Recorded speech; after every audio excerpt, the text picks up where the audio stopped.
ପ୍ରସ୍ତୁତ କରିଥିବା ସେପରି ଭାବରେ କହିପାରିବା ଲୋକମାନେ ପ୍ରଭାବିତ ହେବେ ବଦଳିଯିବେ। କଟକରେ ଷ୍ଟାର୍ଟ ହେଲା ସେ ପେଣ୍ଟିକଷ୍ଟାଲ ମୁଭମେଣ୍ଟ କହିକି ତାଙ୍କ ସହିତ ସୁବୋଧ ସାହୁ କହିକି କଟକ ଲୋକମାନେ ସବୁ ଲାଇଭ୍ ଚାଲିଛି ନା ଏବେ ହେଲାନି ବନ୍ଦ ହେଇଗଲା। ହଁ ଭିଡ଼ିଓ ଭିଡ଼ିଓ ଚାଲିଛି ହଁ ଏବେ ଜଷ୍ଟ ଭିଡ଼ିଓ ତାକୁ କାଟିକି ପୁଣି ଲାଇଭ୍ କରିକି ଦେଖ କଲି 2-3 ଥର ହଉନି ଲାଇଭ୍ ଚାଲିଛି ନାଇଁ ହଉନି 2-3 ଥର କଲି ହଉନି 3 ଥର ଖଣ୍ଡେ କଲି ହଉନି ଏବେ ବର୍ତ୍ତମାନ ଏଇଟା ଭିଡ଼ିଓ ହେଇଗଲା। ହଁ ଆଚ୍ଛା ହଉ ତେବେ ପ୍ରଭୁଙ୍କର ଧନ୍ୟବାଦ ହଉ ସେ ଲୋକମାନେ ଜାଣିପାରିବେ ଯାହା ସେ ଭିଡ଼ିଓରେ ମଧ୍ୟ ମୁଁ ତାକୁ ପୋଷ୍ଟ କରିବି ଆଉ ସେ ଫେସବୁକ୍ରେ ୟୁଟ୍ୟୁବ୍ରେ ଆଉ ହଁ ଆଗକୁ ପ୍ରଭୁ କାର୍ଯ୍ୟ କରିବେ। ଏଇଟା ତ 4G ଚାଲିଛି 5G ହେଇଥିଲେ ହେଇଥାନ୍ତା କିନ୍ତୁ କେହି ଏଇଠି କେବେ ୱାଚ୍ କରିନଥିବ ବୋଧେ ଦେଖିଲା ବେଳକୁ 5G କହିକି ସବୁ ତ 4G ଆସୁଛି ନା ମାତ୍ର ମୁଁ ଏଇଠି ଚଳାଉଥିଲି ଏବେ ଦେଖିଲି କିଛି ସମୟ 4G ଚାଲିଛି 5G ବି ଲେଖା ହେଉଛି 4G ହେଉଛି 5G ହେଉଛି ତାମାନେ ଆଗକୁ ପ୍ରଭୁ ନିଶ୍ଚୟ ତା ଦେବେ। ଏଠି ତ ବିଶେଷ ପ୍ରଭୁଙ୍କର ସଭା କାର୍ଯ୍ୟ ହେଉଛି ଏଥିରେ ଫ୍ରିଲି ଲୋକମାନେ ଦେଖିପାରିବେ। ଏତିକି ତ କିଛି ସୁଯୋଗ ନଥିଲା ଏତିକି ତ ଅନ୍ତତଃ ହେଇପାରୁଛି। ଲୋକଙ୍କର ବହୁତ ଲାଇଭ୍ ଦେଖିବାକୁ ଲୋକମାନେ ବହୁତ ଇଣ୍ଟରେଷ୍ଟେଡ୍ ଚାଲିଥିବ କେମିତି ମିଟିଂ ଚାଲୁଛି କ'ଣ ସେଇ ମୋମେଣ୍ଟରେ ସବୁ ଦେଖିବା କରିବା କହି ସେ ଯାହା ହଉ ପ୍ରଭୁଙ୍କର ଧନ୍ୟବାଦ। ଏପରି ବିଶିଷ୍ଟ ଲୋକମାନେ ସୁବୋଧ ସାହୁ ତାପରେ ବାବୁନି ବିହାରୀ କହି ସବୁ ବଡ଼ ବଡ଼ ମାନେ ଆଉ ପେଣ୍ଟିକଷ୍ଟାଲ ପାଷ୍ଟର ଲିଡର୍ସ ମାନେ ସବୁ କଟକରେ ସବୁ ଷ୍ଟାର୍ଟ ଜିତେନ ମହାନ୍ତି ସେ ଆଉ କ'ଣ ସେ ପେଟିନ୍ ସାହିରେ ତା ଛଡ଼ା ଏପରି ଆହୁରି ଅନେକ ଲୋକମାନେ ବିଶିଷ୍ଟ ଲୋକମାନେ ସବୁ ବାଲେ ସେ ସବୁ କାର୍ଯ୍ୟ ଚାଲୁଥିଲା ଦେଉଳ ସାହିରେ ସେ ଥିଲେ ସୁରେନ୍ଦ୍ର ପ୍ରମାଣୀ।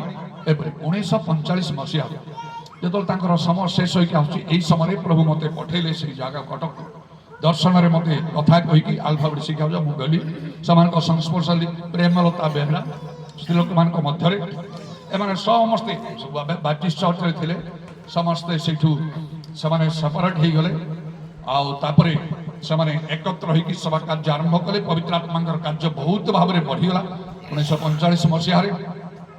ତାପରେ ଏହିପରି ଭାବରେ ଓଡ଼ିଶାରେ ପ୍ରଥମେ କିପରି କାର୍ଯ୍ୟ ସବୁ ହେଲା ଆହୁରି ଅନେକ ଲୋକମାନେ ସେମାନେ ସଙ୍ଗେ କୁଆଡ଼େ ଯୋଗ ଦେଉଥିଲେ।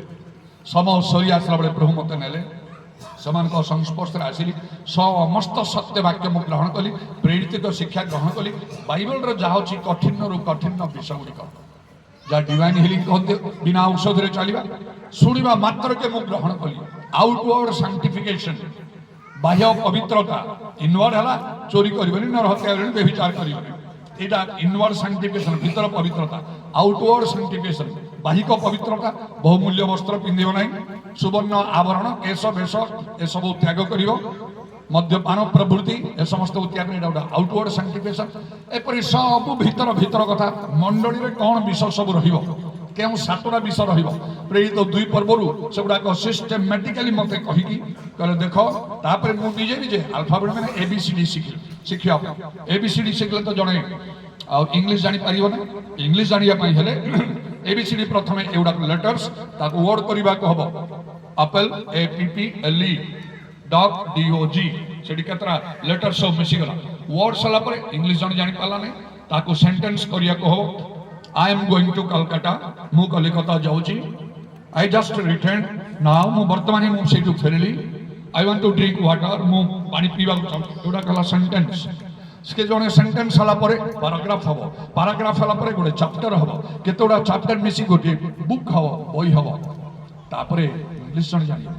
ଏଇଟା ତ ତାର ଗ୍ରାମାର ଇତ୍ୟାଦି ସବୁ ଶିଖିଲା ପରେ ସବୁ ଠିକ୍ ଭାବରେ କଲା ପରେ ଆହୁରି ଇଂଲିଶକୁ ଭଲ କରିବା ପାଇଁ ଷ୍ଟାଣ୍ଡାର୍ଡ ଇଂଲିଶ ଅଛି ଆଉ ସେମିତି ଭାବରେ ଗୋଟେ ନର୍ମାଲ ଇଂଲିଶ ଅଛି ଷ୍ଟାଣ୍ଡାର୍ଡ ଇଂଲିଶ ଅଛି ତାପରେ ପୁଣି ତାର ପ୍ରୋନାଉନ୍ସିଏସନ୍ ଅଛି ଯୋଉଟାକି ଜେନେରାଲି ଆମେ ଯୋଉଟା ଓଡ଼ିଆ ମିଡ଼ିୟମରେ ସବୁ ପଢ଼ିଥାଉ ସେଇ ଆଉ ତାର ପ୍ରୋନାଉନ୍ସିଏସନ୍ ଉଚ୍ଚାରଣଟା ଆଦୌ ଠିକ୍ ନଥିବ। ଏବେ ପିଲାମାନେ ଯେଉଁ ଇଂଲିଶ ମିଡ଼ିୟମରେ ପଢ଼ୁଛନ୍ତି ସେମାନେ ରାଇଟ୍ ପ୍ରୋନାଉନ୍ସିଏସନ୍ କରିପାରିବେ। ଏ ସବୁକୁ ମିଶାଇଲା ପରେ ଜଣେ ଇଂଲିଶ ଲାଙ୍ଗୁଏଜ ଜାଣିପାରିବ ଯୋଉଟାକି ୱାର୍ଲଡରେ ଟପ୍ ହେଇକି ଅଛି ତାର ସମ୍ମାନ ଇତ୍ୟାଦି ବହୁତ କଥା ଯେକୌଣସି ପ୍ରକାର ଚାକିରି ଇଣ୍ଟରଭ୍ୟୁ ବଡ଼ ବଡ଼ ସବୁ ଦେବା କଲେ ସବୁ ଇଂଲିଶରେ ଦେବାକୁ ଜଣେ ସେତିକି ନା ଦେଇପାରିବନି ନା। ସେମିତି ମୋତେ ଯେତେବେଳେ ଆଲଫାବେଟ୍ ଶିଖିବା ପାଇଁ କଲା ABCD ସେଥିରେ ଜଣେ କ'ଣ କଲେ ହବ ତାଠୁ ମୁଁ କେତେ ଭିତରକୁ ଯାଇକି ନିଜେ ମଧ୍ୟ ସେ ସମସ୍ତ ବିଷୟରେ କାରଣ ଲେଖା ଅଛି ସେଇ ସତ୍ୟମ ଆତ୍ମା ଆସିଲେ ପବିତ୍ର ଆତ୍ମା ଆସିଲେ ସମସ୍ତ ବିଷୟରେ ଶିକ୍ଷା ଦେବେ ଯଥେଷ୍ଟ ପବିତ୍ର ଆତ୍ମାରେ ପରିପୂର୍ଣ୍ଣ ହେଇ ପବିତ୍ର ଆତ୍ମାଙ୍କର କାର୍ଯ୍ୟ ଯଥେଷ୍ଟ ଗୁରୁତ୍ୱ ଦେଇ ଅନେକ ଗଭୀର ସତ୍ୟ ଗୁଡ଼ାକୁ ମୁଁ ପାଇବାକୁ ଲାଗିଲି। ଏବଂ ପ୍ରଭୁ ଯୀଶୁ କହିଲେ ଜଳ୍ପ ବିଶ୍ୱସ୍ତତାକୁ ବହୁ ବିଷୟରେ ନିଯୁକ୍ତି ଦିଆଯିବ ମୁଁ ବାଇବେଲ ଜାଣିକି ଘରେ ବସିଲେ ପ୍ରଭୁ ମତେ ଅଧିକ ଦେବା ପାଇଁ ପ୍ରଭୁଙ୍କର ଇଚ୍ଛା କଣ କରିବ ତମେ ଜାଣି ତମେ ତ ଘରେ ରହୁଛ ନା ନା ଚାକିରିକୁ ଯାଉଛ ନା ପ୍ରଭୁଙ୍କର କାମରେ ତ କୁଆଡେ ଯାଉନ ତମକୁ କାହିଁକି ଦିଆହବ ଅଯଥାରେ ପ୍ରଭୁ କହିବେ ଯୋଉ ଗୋଟିଏ ଟଙ୍କା ଦିଆଯାଇଥିଲା ହିସାବ ଦିଅ ତମେ ତ କୁଆଡେ ଯାଉନ କୁଆଡେ ପ୍ରଚାର କରୁନ ଶିକ୍ଷା ଦଉନ ଲୋକଙ୍କୁ ବଦଳେଇ ପାରୁନ ତମେ କହ ପ୍ରଭୁ ମୁଁ ରଖିଛି ହଜେ ନାହିଁ ସେଟା ପ୍ରଭୁ କହିବେ ଦୁଷ୍ଟ ଅଳସୁଆ ଦାସ ବାନ୍ଧ ବାରଣ୍ଡକାରୀ ପକେଇ ଅଶ୍ରୁବା ଦନ୍ତର କିଣିବି ଜାଗତିକ ଚାକିରି କରେ ଲୋକମାନେ କଣ କରନ୍ତି ସକାଳୁ ବାହାରି ଯାଆନ୍ତି 10ଟା ପୂର୍ବରୁ ଯାଇକି ସାରା ଦିନ 4ଟା ପର୍ଯ୍ୟନ୍ତ ଖଟିବେ ଅଫିସରେ ପ୍ରଭୁଙ୍କ କାର୍ଯ୍ୟ ସେମିତି ହେଇପାରିବନି ଟିକେ ଟିକେ ଗିଜା ପ୍ରାର୍ଥନା କଲେ ହେଇଗଲା ଯୀଶୁ କଣ କଲେ ତାଙ୍କର ଶିଷ୍ୟମାନଙ୍କୁ ପୃଥିବୀର ପ୍ରାନ୍ତ ପର୍ଯ୍ୟନ୍ତ ଯିବ ମୋର ସାକ୍ଷୀ ହବ ସେ 7 ମହାଦେଶ ଭିତରକୁ ଯିବ 100 ଉପରେ ଦେଶ ଅଛି ଚାରିଆଡେ ତୁମେ ବୁଲିବ ଜେରୁସାଲେମ ସମସ୍ତ ଯୁଦା ପ୍ରଦେଶ ସମୀରଣ ଚାରିଆଡେ ବୁଲି ତୁମେ କାର୍ଯ୍ୟ କରିବ ସେମିତି ଆମେ କରିବା ତ ଯଦି ସେଇ ପରିଶ୍ରମ କରୁ ପ୍ରଭୁ ଖୁସି ହେବେ ଆମକୁ ସୁଯୋଗ ଦେବେ ମୋ ପରିବର୍ତ୍ତନ ଆରମ୍ଭରୁ ମୁଁ କଠିନ ପରିଶ୍ରମ ନାହିଁ ମୁଁ କଠିନ ପରିଶ୍ରମ କରିଛି ପ୍ରଭୁଙ୍କର କାର୍ଯ୍ୟରେ ଚାରିଆଡେ ବୁଲି ବୁଲି ବୁଲି ଗୋଟେ ମଣ୍ଡଳୀ ମାସ ହେଲାଣି ଲୋକମାନେ କଟକରୁ ବ୍ୟସ୍ତ କରି ସାରିଲେଣି ବହୁତ ଦିନ ହେଲାଣି ତମେ ଚାଲି ଆସ ତେଣୁ ଏଠି ଯଦି ବା ମୋର ରହିବାର ଇଚ୍ଛା ମତେ ରହିବା ପାଇଁ ଜବରଦସ୍ତ କଲେ ମଧ୍ୟ ମୋର କର୍ତ୍ତବ୍ୟ ଅଛି ମଣ୍ଡଳୀ ସେଠି ଅଛି କଟକ ଭଳି ଜାଗାରେ ଆଉ ଚାରିଆଡେ ବୁଲି ମତେ କାର୍ଯ୍ୟ କରେ ମୁଁ ତ ଖାଲି ଏଠିକି ଆସୁନାହିଁ ଆମର ମଣ୍ଡଳୀକୁ ଆସୁନାହିଁ ଚାରିଆଡେ ବୁଲୁଛି ମୁଁ ଓଡ଼ିଶାର ଚାରିଆଡେ ଓଡ଼ିଶାର ବାହାରେ ଆଉ ବହୁତ ବହୁତ ପ୍ରକାର ଭାବରେ ବିଭିନ୍ନ ସ୍ଥାନରୁ ଦେଶ ଭିତର ଲୋକଙ୍କ ସହିତ ମୁଁ ଯୋଗାଯୋଗରେ ଥାଏ ଆଗାମୀ ଦିନମାନଙ୍କରେ ହୁଏତ ମୋତେ ସେଟା ଆହୁରି ଅଧିକ କରିବାକୁ ପଡ଼ିବ ଆଉ ଏଇସବୁ ହେତୁରୁ ପ୍ରଭୁ ଆହୁରି କିଛି ଅଧିକ ଅଧିକ ବିଷୟ ଦାନ ଦେଇ ଯେତେବେଳେ ଆତ୍ମାଙ୍କର ପ୍ରଥମେ ମୁଁ ପ୍ରଭୁଙ୍କ ଠାରେ କହିଥିଲି ଯେତେବେଳେ ପ୍ରଭୁ ସେଇ ଦର୍ଶନ ଦ୍ୱାରା କହିଲେ ତୁମେ ଆଲଫାବେଟ୍ ଶିଖିବାକୁ ଯାଅ ଆଉ ମୁଁ କହିଲି ପ୍ରଭୁ ମୁଁ ଆଲଫାବେଟ୍ ଶିଖି ସାରିଲା ପରେ ମୋତେ ବୁଦ୍ଧିର ବାକ୍ୟ ଜ୍ଞାନର ବାକ୍ୟ ଅସନ୍ତୁଷ୍ଟ ହେଇ କଲେ ଯାଅ ତମେ ମୁଁ ପଠଉଛି ତମକୁ ବୁଦ୍ଧିର ବାକ୍ୟ ଜ୍ଞାନର ବାକ୍ୟ ମୋତେ ମାଗୁଛ ମୋତେ ଆଲଫାବେଟ୍ ଶିଖିବାକୁ ପଠଉଛି ଭୟ କରି ମୁଁ ପଳେଇଗଲି ମାତ୍ର ଅନେକ ଦିନ ପ୍ରଭୁଙ୍କ ପାଇଁ କାର୍ଯ୍ୟ କଲା ପରେ ଯେତେବେଳେ ଆଉ ମୁଁ ପ୍ରେରଣା ପାଇକି 10 ଦିନ ଉପବାସ କଲି ମୋତେ ଆତ୍ମାଙ୍କର 9ଟା ଦାନ ଦରକାର 10 ଦିନର ଶେଷରେ ଦର୍ଶନ ଦ୍ୱାରା ପ୍ରଭୁ ମୋତେ କଥାକି ମୁଣ୍ଡ ଉପରେ ହାତ ରଖି କହିଲେ ଆତ୍ମାଙ୍କର 9ଟା ଦାନ ତୁମକୁ ଦିଆଗଲା କେତେବେଳେ ପରିଶ୍ରମ କଲା ପରିଶ୍ରମ ନ କଲେ ସେଇଟା ପ୍ରଭୁ ଯୀଶୁ କଲେ ଯେ ଅଳ୍ପ ବିଷୟରେ ବିଶ୍ୱସ୍ତ ତାକୁ ବହୁ ବିଷୟରେ ନିଯୁକ୍ତି ଦିଆଯାଏ ସେ ଅଳ୍ପ ବିଷୟରେ ବିଶ୍ୱସ୍ତ ବହୁ ବିଷୟରେ କାହିଁକି ପ୍ରଭୁ ଦେବେ ସେତେବେଳେ ମାନଙ୍କର ଜୀବନ ମାନଙ୍କର ସଭା କାର୍ଯ୍ୟ ବଦଳିଯିବ ଆଦ୍ୟ ମଣ୍ଡଳୀର ସେ ପିତର ପାଉଲ ପ୍ରେରିତ ମାନଙ୍କର ସଦୃଶ୍ୟ ହବ ପୁରାତନ ନିୟମର ଭାବବାଦୀ ମାନଙ୍କର ସଦୃଶ୍ୟ ହବ ପ୍ରାକ୍ଟିକାଲ କାର୍ଯ୍ୟ ସେତେବେଳେ ପ୍ରଭୁ ଆଉ ଆମମାନଙ୍କୁ କରିବାକୁ ଆଉ ସାହାଯ୍ୟ କରିବେ ସୁଯୋଗ ଦେବେ ଆମେ ମଧ୍ୟ କରିପାରିବା ଆଜିର କଥା ମୁଁ କଣ କହୁଛି ପ୍ରଭୁ ଆମମାନଙ୍କୁ ହାତରେ ଛୁରୀ ଧରିବା ପାଇଁ ଚାହାନ୍ତି ସେ ପୁତ୍ରକୁ ବଦ୍ଧ କରିବା ପାଇଁ ଯେତେ କଷ୍ଟକର ହେଲେ ମଧ୍ୟ ପ୍ରଭୁଙ୍କର ବାକ୍ୟକୁ ବାଇବେଲକୁ ମାନିବା ପାଇଁ ପ୍ରଭୁ ଯାହା ଚାହାନ୍ତି ତାହା କରିବା ପାଇଁ ଯେପରିକି ପ୍ରଭୁ ଆମମାନଙ୍କୁ ଆଶୀର୍ବାଦ କରିବେ ଆମମାନଙ୍କ ଦ୍ୱାରା ଅନେକ ଲୋକମାନେ ଆଶୀର୍ବାଦ ପାଇବେ ଅବ୍ରାହମ ପରମେଶ୍ୱରଙ୍କର ବାକ୍ୟ ମାନିଲେ ଯାହା କହିଲେ ମୁଁ କହିଲି କେମିତି ମୁଁ ସେ ନିଜକୁ ଅବ୍ରାହମ କରି ସ୍ୱପ୍ନରେ ଦେଖିଲି କାହିଁକି ପ୍ରଭୁଙ୍କର ବାକ୍ୟ ପାଳନ କରିଛି ଯେତେ କଷ୍ଟ ହେଲେ ମଧ୍ୟ ଯେତେବେଳେ ମୋର ପରିବର୍ତ୍ତନ ହେଲା ସତ୍ୟ ଈଶ୍ୱରଙ୍କୁ ଜାଣିବା ପାଇଁ ଚାହିଁଲି ସେତେବେଳେ ମୁଁ ଭାବିନଥିଲି ମୁଁ ଚାକିରି କରିବି ନାହିଁ ବୋଲି ମୁଁ ନିଷ୍ପତ୍ତି ନେଇନଥିଲି ଯେତେ ପାଠ ପଢିଲା ପରେ ଆଉ କଣ ଭାବିଲି ହଁ ପ୍ରଥମେ ସତ୍ୟ ଈଶ୍ୱରଙ୍କୁ ଜାଣିବି ଦିନ ନା ଦିନ ତ ମରିବାକୁ ହବ ଏଇ ସତ୍ୟ ଜାଣି ମୁଁ ଉପକୃତ ଅନ୍ୟମାନେ ଉପକୃତ ହେବେ ତାପରେ ଦେଖିବା ପ୍ରଭୁ ମୋତେ ଅନୁଗ୍ରହ ମୁଁ ଚାକିରି କରିକି ଯେତେବେଳେ ପ୍ରଭୁ ଜାଣିଲେ ପ୍ରଭୁ ମୋ ସହିତ କଥା କଲେ ଯେ ଚାକିରି କରିବ ନାହିଁ ଏଇଟା ସହଜ ବିଷୟ ନଥିଲା ଏତେ ପାଠ ପଢିକି ଗୋଟେ 4, 5, 6, 7 ପଢିଥିଲେ ଭିନ୍ନ କଥା କଣ ଚାକିରିଟା ମିଳିବ ଯେ ମୁଁ କରିବି ଏତେ ପାଠ ପଢିକି ଆଉ କିବା କଣ ଯେତେବେଳେ ମୋର ସାକ୍ଷୀ ଅନ୍ୟମାନଙ୍କ ନିକଟରେ ପ୍ରକାଶ ପାଏ ସେ କଟକରେ ଜଣେ ପାଷ୍ଟର ଦିନେ ସେ ବଡ଼ଗିଜାର ପାଷ୍ଟର ମୋତେ କହିଥିଲେ ଆପଣ ଏତେ ପାଠ ପଢିକି ପ୍ରଭୁ କାମ କରୁଛନ୍ତି ମୁଁ କେବେ ଜାଣିନି କେବେ ଶୁଣିନି କେବେ ଦେଖିନି ଏତେ ପାଠ ପଢି ଜଣେ ପାଷ୍ଟର ହବାର ମୁଁ କରିଗଲି କାହିଁକି ପ୍ରଭୁ ମୋତେ କଥା କହିଲେ ଘରଟି ବନଉଥିଲି କଟକ ଯାଅ ଆଜି ପର୍ଯ୍ୟନ୍ତ ବନ୍ଦ କରି ମୁଁ କଟକ ଗଲି କେବଳ ପ୍ରଭୁଙ୍କର ବାକ୍ୟ ମାନି ସେଠି ଗଲେ ମୋର ଭଲ ମଙ୍ଗଳ ହବ କହିକି ଉନ୍ନତି କରିକି ମୁଁ ଯାଇକି 3 ମହଲା ବିଲ୍ଡିଂ କରିକି ନାହିଁ କଟକରେ ଏ ଯାଏ ଭଡ଼ାଘର ଅଛି ମୁଁ ଖୁସି ଅଛି ବାଇବେଲ ଲେଖା ଅଛି ତୁମର ଯାହା ଅଛି ସେଥିରେ ସନ୍ତୁଷ୍ଟ ଥାଅ ସର୍ବଦା ଆନନ୍ଦ କର ନିରନ୍ତର ପ୍ରାର୍ଥନା କର ସବୁ ଅବସ୍ଥାରେ ଧନ୍ୟବାଦ ମୁଁ ତାହା କହୁଛି ପ୍ରଭୁ ଧନ୍ୟବାଦ ଦଉଛି ଯେ ନିଜ ଘର କରିଛି ସେ ମଲାବେଳେ ସେ ଘର ଟେକିକି ନେବ ନାହିଁ ମୋ ନିଜ ଘର ନଥିଲେ ମଧ୍ୟ କିଏ ଗୋଟେ ବନେଇଛି ଭଡ଼ା ଦଉଛି ଠିକ ଅଛି ପ୍ରଭୁ ଦଉଛନ୍ତି ସେ ପଇସା ଆମ ଭଲରେ ତ ଅଛି ଆଉ କାହିଁକି କଣ ଚିନ୍ତା କରିବା ବାଇବେଲ ଲେଖା ଅଛି ପାର୍ଥିବ ବିଷୟରେ ଆସକ୍ତ ଊର୍ଦ୍ଧ୍ୱସ୍ଥ ବିଷୟ ଅନ୍ୱେଷଣ କର ବାକ୍ୟରେ ମୁଁ ଶୁଣିଲି ଜାଣିଲି ଯେ ଦିବ୍ୟ ସୁସ୍ଥତା ପ୍ରଭୁ ରୋଗ ସୁସ୍ଥ କରନ୍ତି ଔଷଧ ବ୍ୟବହାର କରିବାର ଆବଶ୍ୟକ ନାହିଁ ସେଇଟା ପ୍ରକୃତ ବିଶ୍ୱାସୀ ମାନେ ବିଶ୍ୱାସରେ ଚାଲି ପ୍ରଭୁ ନିର୍ଭର ଗ୍ରହଣ କଲି ପ୍ରଥମେ ଡରିଗଲି କାଳେ ଔଷଧ ନ ଖାଲି ମରିଯିବି ଗ୍ରହଣ କଲି ବାଇବେଲ କହୁଛି ବସ୍ ଏପରି ଯେତେ ଯେତେ କଥା ପ୍ରଭୁ କହିଲେ ସବୁ ମୁଁ ଗ୍ରହଣ କରି ଚାଲି କାହିଁକି ଅବ୍ରାହମ ମୋ ମଧ୍ୟରେ ଫରକ ହବ କାହିଁକି ଫରକ ହବ ପ୍ରଭୁ ସେଇଟା ଚାହିଁଲେ ତେଣୁକରି ଯେତେବେଳେ ମୋ ପୁଅଟା ଚାଲିଗଲା ସେ ଅବ୍ରାହମ ସେଦିନ ମାରିଲେ ମୁଁ ମଧ୍ୟ ସେ ପ୍ରକାର କରିବାକୁ ଲାଗିଲି କାରଣ ଗାଁରେ ଯେତେବେଳେ ସେ ପୁଅର ଅସୁସ୍ଥ ହେଲା ତାକୁ ମେଡିକାଲ ନେଲି ନାହିଁ ମୁଁ ପ୍ରାର୍ଥନା କରୁଥିଲି ଲୋକ କେତେ କଥା କହିଲେ ମେଡିକାଲ ନେଇଥିଲେ ବଞ୍ଚିଥାନ୍ତା ଏବେ ମରିଗଲା ପିଲାଟା କଣ କଲେ ପ୍ରଭୁ ତାକୁ ବଞ୍ଚେଇ ଦେଲେ ମତେ ଦୁଇଥର ରବରେ କଥା କହିକି ତା ନାମ ଡାକିବା ପାଇଁ କହିଲେ ମୁଁ ଡାକିଲି ସେ ପୁଅଟା ବଞ୍ଚିଗଲା ସେମିତି କଟକରେ ଗଲା ପରେ ମଧ୍ୟ ସେ ଝିଅ ବାରମ୍ବାର ଅସୁସ୍ଥ ମୃତ୍ୟୁ ସରିକି ଆଜି ନା କଣ ଆଉ ମନେ ପକାଉଥିଲେ ଭାଇମାନେ ଦିବାକର ମଧ୍ୟ କହୁଥିଲା ଭାଇନା ଆଉ ସେ ଆଗେ ତ ଏଇସବୁ ମୋବାଇଲ ନଥିଲା ଆଉ ମାନେ ନେଟ୍ ନଥିଲା ଆମେ ଯାଉଥିଲୁ ଯେ ଜ୍ୟୋତିନଗର ନହେଲେ ସେ ଡୁମ୍ବା ଯାତ୍ରାକୁ ଥରେ ରାତି 11ଟା 12ଟାରେ ଡୁମ୍ବା ଯାତ୍ରା ଯାଇଛୁ କାହିଁକି ମୋ ଝିଅ ମିଲି ଏକଦମ ମୃତ୍ୟୁ ସରିକି ଅସୁସ୍ଥ ବୋଲିକି ଖବର ଆସିଗଲା ସେଠି ଯାଇକି କଥାବାର୍ତ୍ତା କରି ସମସ୍ତେ ପ୍ରାର୍ଥନା କରୁଛନ୍ତି ମୁଁ ଆସିଛି 14 ଦିନ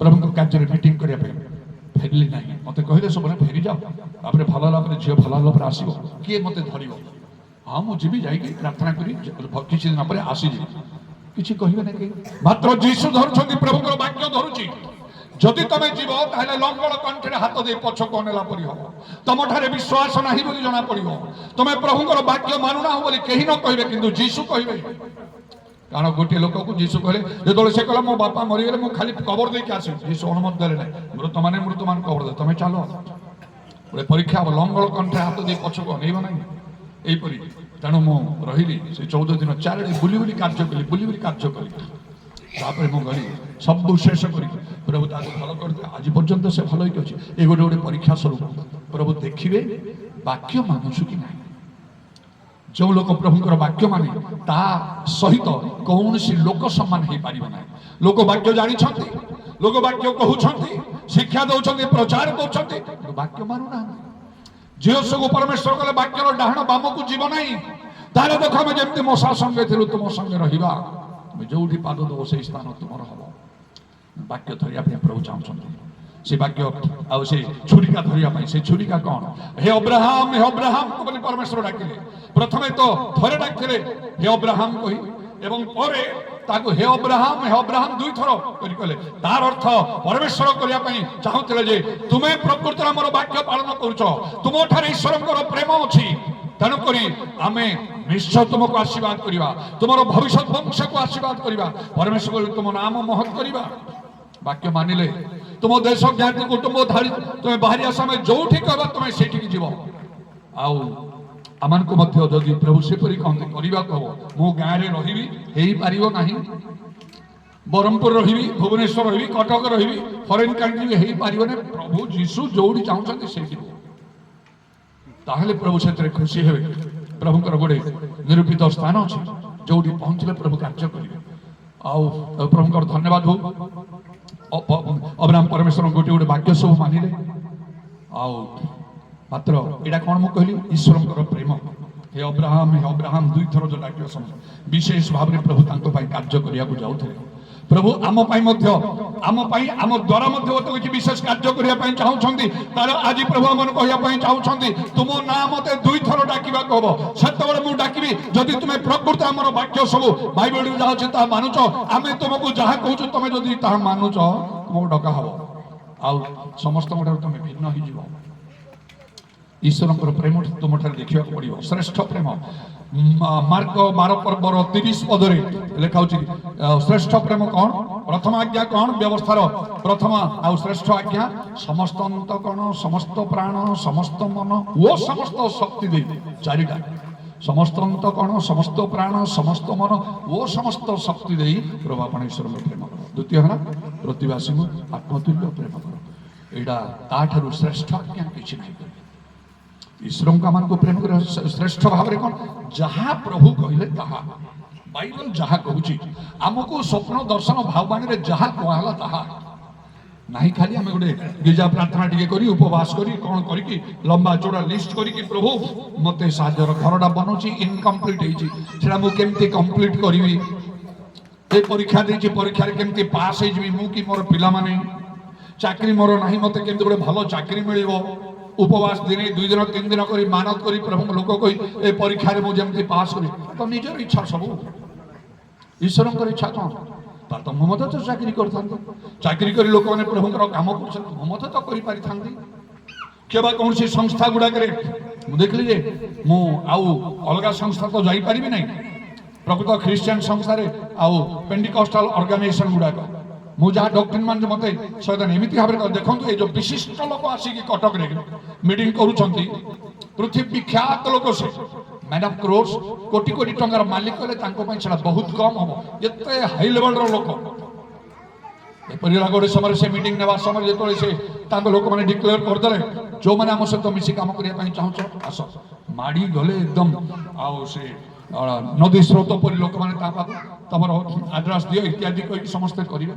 କିନ୍ତୁ ସେଇ ଯେଉଁ ମୁଖ୍ୟ ଲୋକ ଆଉ ସେ ମୋତେ ମିଟିଂ ସରିଲା ପରେ ମୋ ପାଖରେ ଜଣେ କୋଉଠି ବସିଥିଲୁ, ତାହେଲେ ସେ ମୋତେ ଦେଖନ୍ତୁ ସେ ଷ୍ଟେଜ୍ରୁ ଖାଲି ଆପଣଙ୍କୁ ଅନଉଛନ୍ତି। ମୁଁ କହିଲି ସେ ମୋତେ ଜାଣିନାହାନ୍ତି, ମୁଁ ତାଙ୍କୁ ଜାଣିନି, କେବେ ଆମର କଥାବାର୍ତ୍ତା ମିଶେ କାହିଁ ଅନେଇବେ, ନାଇଁ ଅନଉଛନ୍ତି, ଅନେଇଲେ ଅନାନ୍ତୁ, ଆମର ଯାଏ ସେ ଆମେ ବାଇବେଲ ଷ୍ଟଡି ଏ କ୍ଲାସ୍ରେ ବସିବାକୁ ଆସୁଛୁ, ତାପରେ ଆମର ପଳେଇବେ। ସେ ବାଇବେଲ ଷ୍ଟଡି ସରିଲା, ଗହ ଲୋକ ଗଲା, ଆମେ ଦୁଇ ଜଣ ବାହାରୁଛୁ, ସେ ଆଉ ଗୋଟେ ଭ୍ୟାନ୍ରେ ସେ ଯାଉଛନ୍ତି, କେତେ ଫରେନର୍ସ ମାନଙ୍କୁ ମଧ୍ୟ ସେ ଆଣିଛନ୍ତି, କଟକର ବଡ଼ ହୋଟେଲ ରହିବେ, ଆଉ 5 ଷ୍ଟାର ହୋଟେଲରେ, ହୋଟେଲ ଆକବରୀ ଏସବୁରା ବୁକ୍ କରି ସେମାନେ ଅଛନ୍ତି। ସେ ଯିବା ସମୟରେ ଏତେ ଲୋକ ଗହଳ ଭିତରେ କେମିତି ମୋ ଉପରେ ତାଙ୍କର ସେ ନଜର ପଡ଼ୁଥିଲା ମୁଁ ଜାଣେ ନାହିଁ। ସେ ଡ୍ରାଇଭରକୁ ଗାଡ଼ି ବନ୍ଦ କରିବା ପାଇଁ କହିକି ସେ ମେନ୍ ଲୋକ ହିଁ ଆସିଲେ, ସିଧା ମୋ ପାଖକୁ ଆସିଲେ, ଏମିତି ହାତ ବଢ଼ି କଲେ, hello young man, glad to meet you, ଏମିତି କଲେ। ହଠାତ୍ ମୁଁ ଚମିଗଲି, ମୁଁ କହିଲି ଠିକ୍ ଅଛି, ହ୍ୟାଲୋ ଏତିକି କହିଦେଲି। ତାପରେ ସେ ଇଂଲିଶରେ କହିକି ଚାଲିଲେ। ଇଣ୍ଡିଆ ଲୋକ ଆମେରିକାରେ ଅଛନ୍ତି, ବହୁତ ବଡ଼ ଲୋକ ଅଛନ୍ତି, ପୃଥିବୀ ମାନେ ୱାର୍ଲଡ ୱାଇଡ୍ ପୃଥିବୀ ବିଖ୍ୟାତ ତାଙ୍କର କାର୍ଯ୍ୟ ସବୁ ଚାଲିଛି ସାରା ପୃଥିବୀ, ପେଣ୍ଟିକଷ୍ଟାଲ ଲୋକ, ଷ୍ଟ୍ରଙ୍ଗ ପେଣ୍ଟିକଷ୍ଟାଲ ଲୋକ। ତାପରେ ସେ ଇଂଲିଶରେ ସବୁ କହିଗଲେ ମୋତେ, why don't you come to the stage in the evening meeting and give us some readings? ସନ୍ଧ୍ୟାରେ ଯେଉଁ ମିଟିଂ ହେବ ପାବ୍ଲିକ ମିଟିଂରେ ଆପଣ କାହିଁକି ଆସିବେନି ଷ୍ଟେଜ ଉପରକୁ, ଆଉ କିଛି ରିଡ଼ିଂ ଆମକୁ କାହିଁକି ଦେବେନି? ମୁଁ ଚୁପ୍ ହେଇକି ରହିଛି, ଶୁଣୁଛି ଏଇଟା ହଠାତ୍ କ'ଣ ଏମିତି ସେ କହୁଛନ୍ତି। ତାପରେ ପୁଣି ଆଉ କହିଲେ, tomorrow I want to meet you positively in the committee meeting. Committee ମିଟିଂରେ ବଡ଼ ବଡ଼ ଲୋକମାନେ ଥିବେ, ସେଇଠି ମୁଁ ଆପଣଙ୍କୁ ନିଶ୍ଚୟ କରି ଦେଖିବା ପାଇଁ ଚାହୁଁଛି। ସେମିତି ଚାଲିଗଲେ। ତାପରେ ମୋ ପାଖରେ ଯିଏ ଥିଲା ସେ କହିଲା, ଦେଖିଲେ ନା ମୁଁ କହୁଥିଲି ଆପଣଙ୍କୁ ସେ ବାରମ୍ବାର ଅନଉଛନ୍ତି ଷ୍ଟେଜରୁ, ହଉ ଥାଉ ଚୁପଚାପ ହେଇଗଲ, ଏସବୁରେ ମୋର କୌଣସି ଆଗ୍ରହ ନାହିଁ। ତାପରେ ସନ୍ଧ୍ୟା ମିଟିଂ ଚାଲିଛି, ମୁଁ କହିଲି ସେ ମୋ ପାଖରେ ଯିଏ ଥିଲା, ତାହେଲେ ଆମେ ଟିକେ ଅନ୍ଧାରରେ ବସିବା, ମୋତେ ଖୋଜିବେ ଡାକିବେ ସେ ଷ୍ଟେଜକୁ ଯିବ, ମୋର ଏସବୁ ଇଚ୍ଛା ନାହିଁ। ଆଉ ମୁଁ ନିଜକୁ ସମ୍ପୂର୍ଣ୍ଣ ଭିନ୍ନ ପ୍ରକାର ଭାବରେ ପ୍ରସ୍ତୁତ କରୁଛି। ମଣିଷ ମୋ ଉପରେ ଦୃଷ୍ଟି ଦେଉ, ମୋର କିଛି ଉନ୍ନତି ହେବ, ଏଠି ଗଲେ ହେବ, ମୋ ପାଖରେ ସେଇ ବିଷୟ ନାହିଁ। ଯଦି କୌଣସି ଲୋକ ମୋ ପାଖରେ ଥାଇକି ଏ ଭାବ ଦେଖେଇବ, ମୁଁ ତାକୁ ହଟେଇଦେବି ମୋ ପାଖରୁ, ସେ ଯେ କେହି ହଉ। କାରଣ ଖ୍ରୀଷ୍ଟ ଯୀଶୁଙ୍କର ମନଶକ୍ତିର ସହିତ ମୋର ମନ ଲେଖା ହେଉଛି, ମୁଁ ସେଇ ରାସ୍ତାରେ ଚାଲୁଛି। ଏ ଯାବଜୀବନ କିଛି ଉନ୍ନତି ନା କିଛି ଯାଏ ଆସେ ନାହିଁ। ଗୋଟିଏ କଥା ମୁଁ ଶୁଣିବା ପାଇଁ ଚାହୁଁଛି, ଶେଷ ଦିନ ଯୀଶୁ କହିବେ, ବେଶ ଉତ୍ତମ ବିଶ୍ୱସ୍ତ ଦାସ, ଅଳ୍ପ ବିଷୟରେ ବିଶ୍ୱସ୍ତ, ବହୁ ବିଷୟରେ ନିଯୁକ୍ତି ଦିଆଯିବ। ମୁଁ ଭାବେ କେତେ ଲୋକଙ୍କୁ ତ ପ୍ରଭୁ କହିବେ, ମୋତେ କାହିଁକି କହିବେ ନାହିଁ? ମୁଁ ସେଇ ଲୋକ, 44 ବର୍ଷ ଏ ରାସ୍ତାରେ ମୋତେ ଆସିଛି, କେହି ମୋତେ ଏଇଠୁ ହଟେଇବାଟା ଇମ୍ପସିବଲ୍। ଗୋଟେ ଷ୍ଟ୍ରଙ୍ଗ ଡିଟରମିନେସନରେ ମୁଁ ଚାଲିଛି। ମୁଁ ଜାଣୁଛି ମୁଁ ଯେଉଁ ବାଟରେ ଯାଉଛି ମୁଁ ଠିକ୍ ବାଟରେ ଯାଉଛି। ତେବେ ପ୍ରଭୁଙ୍କର ଧନ୍ୟବାଦ ହଉ, ଏହିପରି ହେଲା। ତା ପରଦିନ ସେ କମିଟି ମିଟିଂରେ ମଧ୍ୟ ବହୁତ ଲୋକଙ୍କ ସାମ୍ନା କରିଥାଏ, join hands, let us work together, ହାତ ମିଶନ୍ତୁ, ମିଶି କାମ କରିବା। ତାପରେ ମଧ୍ୟ ମୁଁ ଥଣ୍ଡା ହେଇକି ରହିଲି, ଘରକୁ ଆସିଲି। ଜଣେ ପେଣ୍ଟିକଷ୍ଟାଲ ପାଷ୍ଟର ତାଙ୍କ ସାଙ୍ଗେ ଯେ କାମ କରୁଛନ୍ତି ତାଙ୍କୁ ପଠେଇକି ସେ କଲେ, ଆଜ୍ଞା ଆପଣ ବିଚିତ୍ର ଲୋକ, ସମସ୍ତେ ତାଙ୍କ ପଛରେ ଗୋଡ଼ଉଛନ୍ତି, ଜାଣନ୍ତି ସେ ଆପଣଙ୍କୁ ମୁହୂର୍ତ୍ତକେ ବଦଳେଇ ଦେବେ, କଟକରେ ଆପଣଙ୍କୁ ଏଷ୍ଟାବ୍ଲିଶ କରିଦେବେ। ସେ କେମିତି ଲୋକ ଆପଣ ଜାଣିପାରିବେ, ପୁଣି ପେଣ୍ଟିକଷ୍ଟାଲଙ୍କର ଷ୍ଟ୍ରଙ୍ଗ ଲୋକ, ଆପଣଙ୍କର ଯେଉଁ ଡକ୍ଟ୍ରିନ୍ ତାଙ୍କର ସେଇ ଡକ୍ଟ୍ରିନ୍। ଅସୁବିଧା କ'ଣ? କେହି ମୋତେ ସପୋର୍ଟ କଲେ ନାହିଁ। ମୋ ଘରେ ମୋ ସ୍ତ୍ରୀ ମଧ୍ୟ କହିଲା, ଦେଖ ଆମେ ପ୍ରଭୁଙ୍କ କାମ କରୁଛୁ, ଟଙ୍କା ଦରକାର, ଟଙ୍କା କ'ଣ ସ୍ୱର୍ଗରୁ ପଡ଼ିବ? ଟଙ୍କା ରହିଲେ କେମିତି ବାଳକ ପ୍ରଚାର କାମ କେମିତି କରିବା? ସେ ତାର ଏମିତି କଲା। ସେ ଯେଉଁ ପୁଅଟା ପଢ଼ୁଥିଲା, ସେ ରେଭେନ୍ସା କଲେଜରେ MA ପଢ଼ୁଥିଲା ଆମ ଘରେ ରହିକି, ସେ କହିଲା, ଦେଖ ମଉସା, ତମେ ଯଦି ଏମିତିକା ଲୋକଙ୍କ ସହିତ ବେଶୀ ଅର୍ଗାନାଇଜେସନ କାମ କରିବ, ମୁଁ ଆଉ ଚାକିରି କରିବି ନାହିଁ। ଏମିତି ଭାବରେ ସେଇଠୁ ମୁଁ ଦେଖିଲି ମୋତେ ସପୋର୍ଟ କରିବା ପାଇଁ କେହି ନାହାନ୍ତି। ପ୍ରାର୍ଥନା କରିବି, ପ୍ରଭୁ ମୋତେ ଟିକେ କଥା କୁହ, କ'ଣ ମୁଁ ଏ ଲୋକଙ୍କ ସଙ୍ଗେ ମିଶିବି? ତମେ ଯଦି କହିବ ମୁଁ ମିଶିବି, ତମେ ନ ମିଶିଲେ, ତମେ ନ କହିଲେ ମୁଁ ମିଶିବି। ଗୋଟେ ସ୍ୱପ୍ନ ଦର୍ଶନ, ଗୋଟେ ବିଶେଷ ବିଷୟ ଦେଖା ହେଲା, ମୁଁ ଜାଣିଲି ପ୍ରଭୁ ଆଦୌ ଚାହୁଁନାହାନ୍ତି। ଆତ୍ମାରେ ପ୍ରଭୁ ମୋତେ କଥା କଲେ। ସେ ଲୋକଙ୍କର ସାକ୍ଷ୍ୟ ତମେ ଶୁଣିଲ, କେମିତି ପ୍ରଭୁ ତାଙ୍କ ଖତରାଶିର ଉପରକୁ ଉଠେଇଛନ୍ତି। କ'ଣ ପ୍ରଭୁ ତମକୁ ସେମିତି କରିପାରିବେ ନାହିଁ? ନା ତାଙ୍କ ଠାରୁ ଅଧିକ କରିପାରିବେ ନାହିଁ? ମୁଁ ସେତେବେଳେ କହିଲେ ହଁ ପ୍ରଭୁ, ଏବଂ ପ୍ରଭୁ ଆତ୍ମାଙ୍କ ଦ୍ୱାରା ମୋତେ କଥା କଲେ ପ୍ରଭୁଙ୍କର ନିରୂପିତ ସମୟକୁ ଅପେକ୍ଷା କର। ତେଣୁ ମୁଁ ସେ ଅପେକ୍ଷାରେ ଅଛି, ନାହିଁ ଯେ ନିହାତି ଆଶା ବାନ୍ଧି ମୋତେ କେବେ ନା କେବେ ପ୍ରଭୁ ସେ ଲୋକ ପରି କରିବେ, ଦେଶ ବିଦେଶକୁ ନେବେ, ସେଇ ପ୍ରକାର ନାହିଁ। ଅନେକ ସ୍ୱପ୍ନ ଦର୍ଶନକୁ ଦୁଇ ପ୍ରକାର ଅର୍ଥ ମୁଁ କରେ, ଏଇଟା ଯାହା କହିଛନ୍ତି ସେଇଟା, ନହେଲେ ତାର ଆତ୍ମିକ ଅର୍ଥ ହବ। କେତେ ଗୁଡ଼ାକ ମୁଁ ନିଜେ ଦେଖିଲି, ଆଉ ସେ ଚନ୍ଦ୍ରଗୁଡ଼ାରେ ଜଣେ ଆସି କହିଲା ଆପଣ ବହୁତ ଟଙ୍କା ଆଣିଛନ୍ତି ଆଉ ଆପଣ ବାଣ୍ଟି ଦଉଛନ୍ତି। ମୁଁ ନିଜେ ଦେଖିଲି ବହୁତ ମୁଁ ପଇସା ଆଣିକି ଏଠି ବାଣ୍ଟି ଦଉଛି, ଆଉ ବିଶେଷ କରି ଆମର ସଲୋମନକୁ ମୁଁ ବହୁତ କରି ପଇସା ଦଉଛି। ଏଇଟା ମୁଁ ଭାବି ଏଇଟା କ'ଣ ହେଇପାରେ, ମୋତେ ପ୍ରଭୁ ସେ ଆର୍ଥିକ ଭାବରେ ମୋତେ ଉପରକୁ ଉଠେଇବେ, ଆଗରୁ ଅନେକ ସ୍ୱପ୍ନ ଅଛି, ନହେଲେ ଏଇଟା ଆତ୍ମିକ ଅର୍ଥ ଥିବ। এই প্রকার ভাবে ମୁଁ ନିଜକୁ ବାଲାନ୍ସ କରିକି ରଖେ। ନା ଏଇଟା ଖାଲି ଟଙ୍କା ଭାବିଦେଲେ ମୋର ଜାଗତିକ ମନ ହେଇଯିବ, ଟଙ୍କା ଆଡ଼କୁ ମୋ ମନ ଯିବ, କେମିତି ମୁଁ ଟଙ୍କା ପାଇବି ସେଇ ଉପରେ ମୁଁ କରିବି। ବର୍ତ୍ତମାନ ଇଚ୍ଛା କଲେ ମୁଁ ବହୁତ ପଇସା କମେଇ ପାରିବି, ଯେହେତୁ ମୋ ନାଁଟା ଚାରିଆଡ଼େ ଖ୍ୟାତ ହେଇଗଲାଣି, ବହୁତ ମୁଁ ଜଣାଶୁଣା ହେଇଗଲିଣି। ଯାହାକୁ କହିବି କୌଣସି ଖ୍ରୀଷ୍ଟିଆନ ଅର୍ଗାନାଇଜେସନରେ କେହି ପଛଘୁଞ୍ଚା ମୋତେ ଦେବେ ନା, ମୋତେ ଗ୍ରହଣ କରିବା ପାଇଁ, ସେ ବାଟ କରିବା ପାଇଁ ନାହିଁ, ସେସବୁ ନାହିଁ ମୋ ପାଖରେ। ଆଉ ସେଥିପାଇଁ ପ୍ରଭୁଙ୍କ ଦୃଷ୍ଟିରେ ମୁଁ ଅନୁଗ୍ରହ ପାଇଛି। ଆମକୁ ଈଶ୍ୱରଙ୍କର ବାକ୍ୟ ମାନିବାକୁ, ବାକ୍ୟକୁ ଆମକୁ ସଫଳ କରିବାକୁ, ସେତେବେଳେ ପ୍ରଭୁଙ୍କ ସମୟ ପହଞ୍ଚିଲେ ପ୍ରଭୁ କାର୍ଯ୍ୟ କରିବେ, ତାକୁ ଅନ୍ୟଥା କରିପାରିବ ନାହିଁ। ଆଉ ବାଇବଲ ଲେଖା ଅଛି ଏହା ସଦା ପ୍ରଭୁଙ୍କର କର୍ମ, ଏହା ଆମ୍ଭମାନଙ୍କ ଦୃଷ୍ଟିରେ ଆଶ୍ଚର୍ଯ୍ୟ। ପ୍ରଭୁ କାର୍ଯ୍ୟ କରିବେ, ତାକୁ ଅନ୍ୟଥା କରିପାରିବ ନାହିଁ। ଆମ ହାତରେ ଛୁରୀ ଧରିବାକୁ ହବ, ଦୁଇଥର ଆମ ନାଁ ପ୍ରଭୁ ମାନଙ୍କୁ ଡାକିବାକୁ ହବ। ଯାହା ଈଶ୍ୱରଙ୍କର ପ୍ରେମ, ସେଇ ସର୍ବଶ୍ରେଷ୍ଠ ପ୍ରେମ ଆମକୁ ଦେଖେଇବାକୁ ହବ। କ'ଣ ଆମଠାରେ ଆଜି ସେଇ ଶ୍ରେଷ୍ଠ ପ୍ରେମ ଅଛି? প্রভু কবে প্রকৃতরে তুমি সমস্ত অন্তকণ, সমস্ত প্রাণ, সমস্ত মন ও সমস্ত শক্তি দেই আপনা ঈশ্বরଙ୍କୁ প্রেম করছ বলি প্রভু কহিবে আমাকে। মার্ক 12 পর্বর 30 পদ অনুসারে, নলে অব্রাহম পরি কিপরি প্রভু কার্য করিবে, কেমিতি আশীর্বাদ মিলিব। তারপরে পরে কোন কহলা, প্রতিবাসীকে আত্মতুল্য প্রেম কর। যদি প্রতিবাসীଙ୍କ সହିତ ଆମର କଥାବାର୍ତ୍ତା ହଉନି, କେବେ ଗୋଟେ ଅଶାନ୍ତି ହେଲା, କେବେ ଗୋଟେ ଗଣ୍ଡଗୋଳ ହେଲା, କେବେ ସେ ଆମର କ୍ଷତି କରିଦେଲା, ତା ସହିତ ଆମର କଥାବାର୍ତ୍ତା ନାହିଁ, ତାଙ୍କ ଘର ଦ୍ୱାରକୁ ଆମେ ଯାଉନାହୁଁ, ଦେଖିଲେ ମୁହଁ ବୁଲେଇ ଦେଉଛୁ, ଏପରି ଭାବରେ ହେଲେ ଏଇଟା କ'ଣ ପ୍ରତିବାସୀ ପ୍ରେମ ହେଲା? ବାଇବଲ ତ ଲେଖା ଅଛି ଶତ୍ରୁମାନଙ୍କୁ ମଧ୍ୟ ପ୍ରେମ କର, ତାଡ଼ନାକାରୀମାନଙ୍କ ପାଇଁ ପ୍ରାର୍ଥନା କର। ଆଉ ଯଦି ନାହିଁ ତ କେମିତି ହବ? ପ୍ରଭୁ ଯୀଶୁ କହିଲେ ଯଦି ତୁମର ବିବାଦୀ ସହିତ କିଛି ଥିବାର ମନେ ପଡୁଛି, ତୁମର ନୈବେଦ୍ୟକୁ ରଖ, ଉପରକୁ ଆଣୁ ନାହିଁ, ଏଟା ପ୍ରଭୁ ଗ୍ରହଣ କରିବେ ନାହିଁ। ତା ସହିତ ମିଳିତ ହେଇଯାଉ ପ୍ରଥମେ, ତାପରେ ତମେ ଆଣିବ। ନାହିଁ, ଆମ ହାତରେ ଛୁରୀ ନାହିଁ। ପ୍ରଭୁ କେମିତି ଡାକିବେ? ଆମ ନାଁ ଧରିକି, କ'ଣ ରମେଶ ରମେଶ କହିକି, ଭାସ୍କର ଭାସ୍କର କହିକି, କିମ୍ବା କୁରେନ କୁରେନ କହିକି, କିମ୍ବା ଆଉ ଦିବାକର ଦିବାକର କହିକି କେମିତି ପ୍ରଭୁ ଡାକିବେ? ସେ ଚାହୁଁଛନ୍ତି ଡାକିବା ପାଇଁ, ଆଜି ଚାହୁଁଛନ୍ତି ତୁମ ହାତରେ ଛୁରୀ ଅଛି ନା ନାହିଁ ନିଜ ପୁଅକୁ ମାରିବା ପାଇଁ। ଅର୍ଥାତ୍ ପ୍ରଭୁ ଯାହା କହୁଛନ୍ତି ତମେ ମାନୁଛ କି? ଆଉ ସେ କ'ଣ ନା ମଲାଖୀ ପୁସ୍ତକରେ ଲେଖା ହଉଛି ଆମକୁ ପରୀକ୍ଷା କର, ପ୍ରଭୁ କହୁଛନ୍ତି। ଆମେ ଯାହା କହୁଛୁ ସେ ଅନୁସାରେ ତୁମ ପାଇଁ ଆଶୀର୍ବାଦର ଆଉ ଏମିତି କରିବା ରକ୍ଷା ପାଇଁ ସ୍ଥାନ ନିଅଣ୍ଟ ହବ, ଏପରି ଆଶୀର୍ବାଦ ତୁମ ଉପରେ ଆମେ ବର୍ଷେଇବେ କି ନାହିଁ ତୁମେ ପରୀକ୍ଷା କର ଲେଖା ହଉଛି। ଏହି ପ୍ରେମର ଅଭାବ ବର୍ତ୍ତମାନ ଦେଖାଯାଉଛି ଚାରିଆଡ଼େ। ବାଇବେଲ ଲେଖା ହେଲା, ପ୍ରଭୁ ଯୀଶୁ କହିଲେ, ଆଉ ମାଥ୍ୟୁ 24 ପର୍ବର ତାର 12 ପଦରେ କହିଲା, ଅଧିକାଂଶ ଲୋକଙ୍କର ପ୍ରେମ ଶିଥିଳ ହବ, ଅଧର୍ମ ବୃଦ୍ଧି ପାଇବ, ଅଧିକାଂଶ ଲୋକଙ୍କର ପ୍ରେମ ଶିଥିଳ ହବ। ଆଉ ମୁଁ ବେଶୀ ନ କହିକି ଏଥିରେ ମୁଁ ଶେଷ କରିବା ପାଇଁ ଚାହୁଁଛି। ଶେଷ ଗୁରୁତ୍ୱପୂର୍ଣ୍ଣ କଥା ଯାହା ସମସ୍ତେ କହନ୍ତି, ପାଷ୍ଟର ସାମସନ କହନ୍ତି, ପାଷ୍ଟର ଆଲଫୋନ୍ସ ବି କହନ୍ତି, ଆଜି ମଧ୍ୟ କହିଲେ ପବିତ୍ର ଆତ୍ମାଙ୍କର କଥା ସେ ନିଶ୍ଚୟ କହିବେ, ଭିନ୍ନ ପ୍ରକାର କଥା କହିବେ, ନିଶ୍ଚୟ ଭିନ୍ନ ପ୍ରକାର ଲାଗିଥିବ। ମୁଁ କେବେ କହିନଥିଲି, ଆଜି କହିଲି। ଦୁଇଥର କରି ଯୋଉ ନାଁ ପ୍ରଭୁ ଡାକୁଛନ୍ତି ବାଇବେଲରେ, କ'ଣ ତା ଭିତରେ କ'ଣ ଅଛି? ହାତରେ ଛୁରୀ ଧରିବା କଥା କ'ଣ, ତାକୁ ମୁଁ ବାହାର କରି ଖୋଜିକି ଆଣିକି ଶେଷରେ ପବିତ୍ର ଆତ୍ମାଙ୍କ ପାଖରେ ମୁଁ ପହଞ୍ଚେଇବି, ତାପରେ ମୋର ସରିଯିବ। କ'ଣ ପବିତ୍ର ଆତ୍ମାଙ୍କ ପାଖରେ ପହଞ୍ଚିବି?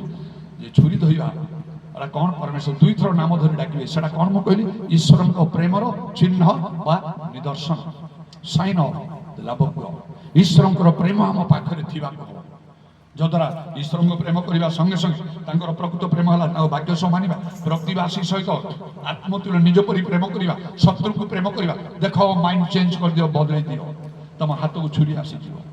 ନା ଧରି ଦୁଇଥର ପ୍ରଭୁ ତମକୁ ଡାକିବେ, କହିବେ ଈଶ୍ୱରଙ୍କର ପ୍ରେମ ତୁମ ଠାରେ ଅଛି, ଆଉ ଆଶୀର୍ବାଦ ବେଶୀ ଦୂରରେ ରହିବ ନାହିଁ। ଆଉ ପବିତ୍ର ଆତ୍ମାଙ୍କ କଥାରେ ମୁଁ କେମିତି ମିଶଉଛି? ଏଇ ଯୋଉ ପ୍ରେମ ଈଶ୍ୱରଙ୍କୁ ଆମେ କରିବା, ସମସ୍ତ ଅନ୍ତକଣ, ସମସ୍ତ ପ୍ରାଣ, ସମସ୍ତ ମନ, ଶକ୍ତି ଦେଇ, ସମସ୍ତ ଶକ୍ତି ଦେଇ ପ୍ରତିବାସୀଙ୍କୁ ଆତ୍ମତୁଲ୍ୟ ପ୍ରେମ କରିବା, ଶତ୍ରୁକୁ ପ୍ରେମ କରିପାରିବା। ମାତ୍ର ବାଇବେଲ ଲେଖା ହଉଛି ନିଦ୍ରାକୁ ପ୍ରେମ କରିବ ନାହିଁ, ନିଦ ଛାଡିବାକୁ ହବ। বেশি নিদ শৈল হব নাই উঠিবা কহ হে নিদ্রিত জাগ মৃতମାନଙ୍କ ମଧ୍ୟରୁ উঠ ଖ୍ରୀଷ୍ଟ ତମକୁ ଆଲୋକ ପ୍ରଦାନ କରିବେ।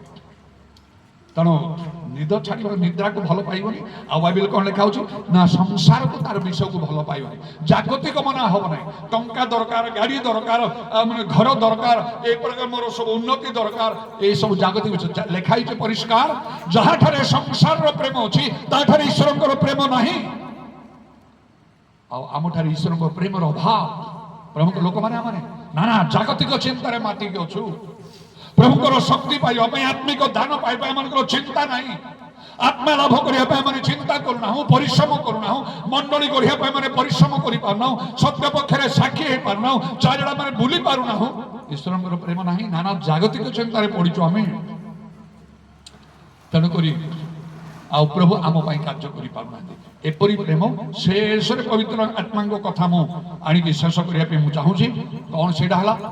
ଆଉ ପବିତ୍ର ଆତ୍ମାଙ୍କ ଦ୍ୱାରା ଈଶ୍ୱରଙ୍କର ପ୍ରେମ ଆମ ହୃଦୟରେ ପରିବ୍ୟାପ୍ତ ହେଇକି ରହିଥାଏ ବୋଲି ବାଇବେଲ ଲେଖା ହେଉଛି। ରୋମିଓ 5 ପର୍ବର 5 ପଦରେ ଏଇଟା ଲାଷ୍ଟ ରିଫରେନ୍ସ। ଈଶ୍ୱରଙ୍କୁ ଯେପରି ସେ ଅବ୍ରାହମ ପ୍ରେମ କଲେ ସେହିପରି ଆମେ କରିପାରିବା। ଆଉ ଯେଉଁମାନେ କଲେ ସେପରି କରିପାରିବା। ଯେତେ ଲୋକ ଯେତେ ପ୍ରଭୁଙ୍କର ବାକ୍ୟ ମାନି କଲେ ସେ ନୁହଁ ଏପରି ଗୋଟେ ବିରାଟ ବଡ଼ ଜାହାଜ ଆମେ ବି କରିପାରିବା। ଯାହା ପ୍ରଭୁ ଚାହିଁବେ କରିପାରିବା। ସେ ପ୍ରେମ ଦେଖେଇ ପାରିବା। ଶତ୍ରୁକୁ ପ୍ରେମ କରିପାରିବା। ପ୍ରତିବାସୀକୁ ଆତ୍ମତୁଲ୍ୟ ପ୍ରେମ କରିପାରିବା। ସଂସାର ପ୍ରତି ଆମର ମନ ଯିବ ନାହିଁ। ପାଉଲ କହିଲେ ମୁଁ ଜଗତର ବିଷୟକୁ ଆବର୍ଜନା ପରି ମନେ କରୁଛି। ଆମକୁ ମଧ୍ୟ ଆମର ମନ ସେମିତି ହବ। ଜଗତର ଉନ୍ନତି ଘର ଦ୍ୱାରା ପ୍ରତି ମନ ଯିବ ନାହିଁ। କାରଣ ମନ ଆସିବ। ମୋ ମନରେ ପ୍ରଭୁ କଥା କହନ୍ତି। ମୁଁ ଭାବେ ଆଜି ମୋର ପ୍ରାଣ ଚାଲିଗଲେ ଏଇଟା କାଲି କାହାର ହବ? ଏଇଟା ପ୍ରଭୁଙ୍କ ସମଗ୍ର ହିସାବ ଦେଲା ବେଳେ ପ୍ରଭୁ କହେ ତମେ ତ ଜାଗତିକ ମନା ଥିଲ। ଜଣେ ପ୍ରଭୁଙ୍କ ଲୋକ ହେଇକି ଊର୍ଦ୍ଧ୍ୱସ୍ଥ ବିଷୟ ଅନ୍ୱେଷଣ କର, ପାର୍ଥିବ ବିଷୟ ଅନ୍ୱେଷଣ କର ନାହିଁ, ଆସକ୍ତ ହୁଅ ନାହିଁ। ଲେଖା ହଉଛି ତମକୁ ଦେଖିଲେ ଦେଖ ତମର ଜୀବନ କେମିତି କଟୁଥିଲା, ମାସ ବର୍ଷ କେମିତି କଟୁଥିଲା, ପ୍ରାର୍ଥନା ତମେ କ'ଣ କରୁଥିଲ? ପ୍ରଭୁଙ୍କ ପାଇଁ କିଛି କରିପାରିଲ ନାହିଁ। ତମେ ଲୋକମାନେ ନିଜର ଜୀବନ ଦେଇ ସର୍ବସ୍ୱ ତ୍ୟାଗ କରି ପ୍ରଭୁଙ୍କ ପାଇଁ କାର୍ଯ୍ୟ କରୁଥିଲେ। ଦିନେ ତ ଏ କଥା କହିବେ ପ୍ରଭୁ ନା ଏଇଟା ସମ୍ଭବ ନାହିଁ।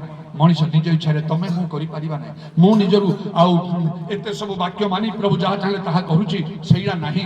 ଏ ସବୁର ମୂଳରେ ପବିତ୍ର ଆତ୍ମା। ପବିତ୍ର ଆତ୍ମାରେ ପରିପୂର୍ଣ୍ଣ ହେଲି। ସବୁବେଳେ ସେ ପବିତ୍ର ଆତ୍ମାରେ ପରିପୂର୍ଣ୍ଣ ଜୀବନ କାଟିବା ପାଇଁ ପୂର୍ଣ୍ଣ ମାନେ ତାର ଗୋଟିଏ ଆଉ ପରିମାଣ ଅଛି। ଗୋଟେ ବାଲ୍ଟିରେ 10 ଲିଟର ପାଣି ଧରୁଥିବ। 10 ଲିଟର କରିଦେଲେ ପୂର୍ଣ୍ଣ ହେଇଗଲା। 2 ଲିଟର କଲେ ପୂର୍ଣ୍ଣ ହବ କି?